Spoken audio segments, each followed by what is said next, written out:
नमस्कार दोस्तों, भक्ति श्लोक चैनल में आपका स्वागत है। पौराणिक कथाएं। भीमाशंकर ज्योतिर्लिंग। भीमाशंकर ज्योतिर्लिंग का नाम भीमाशंकर किस कारण से पड़ा, इस पर एक पौराणिक कथा प्रचलित है। कथा महाभारत काल की है। महाभारत का युद्ध पांडवों और कौरवों के मध्य हुआ था। इस युद्ध ने भारत में बड़े महान वीरों की क्षति हुई थी। दोनों ही पक्षों से अनेक महावीरों और सैनिकों को युद्ध में अपनी जान देनी पड़ी थी। इस युद्ध में शामिल होने वाले दोनों पक्षों को गुरु द्रोणाचार्य से प्रशिक्षण प्राप्त हुआ था। कौरवों और पांडवों ने जिस स्थान पर दोनों को प्रशिक्षण देने का कार्य किया था वह स्थान है आज उज्जैनक के नाम से जाना जाता है। यहीं पर आज भगवान महादेव का भीमाशंकर विशाल ज्योतिर्लिंग है। कुछ लोग इस मंदिर को भीमाशंकर ज्योतिर्लिंग भी कहते हैं। भीमाशंकर ज्योतिर्लिंग कथा शिव पुराण अनुसार भीमाशंकर ज्योतिर्लिंग का वर्णन शिव पुराण में मिलता है।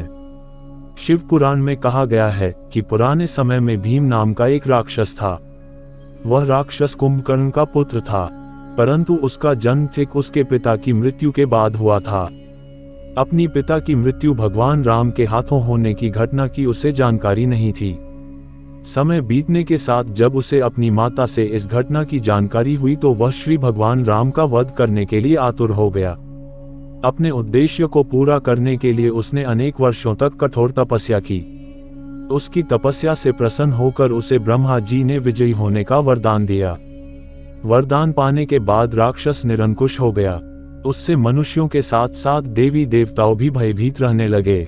धीरे धीरे सभी जगह उसके आतंक की चर्चा होने लगी। युद्ध में उसने देवताओं को भी परास्त करना प्रारंभ कर दिया।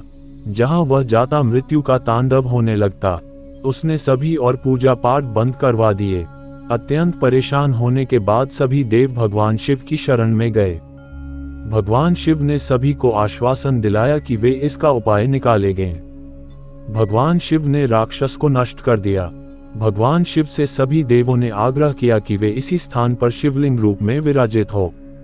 उनकी इस प्रार्थना को भगवान शिव ने स्वीकार किया और वे भीमाशंकर ज्योतिर्लिंग के रूप में आज भी यहाँ विराजित है। भीमाशंकर ज्योतिर्लिंग के पौराणिक कथाएं यहीं पर समाप्त होता है। भारतीय पौराणिक इतिहास के कुछ अनसुने तथ्य एवं रोचक जानकारी जानने के लिए अंत तक बने रहें और नेक्स्ट भाग देखने के लिए सब्सक्राइब करें हमारे भक्ति श्लोक चैनल को। धन्यवाद।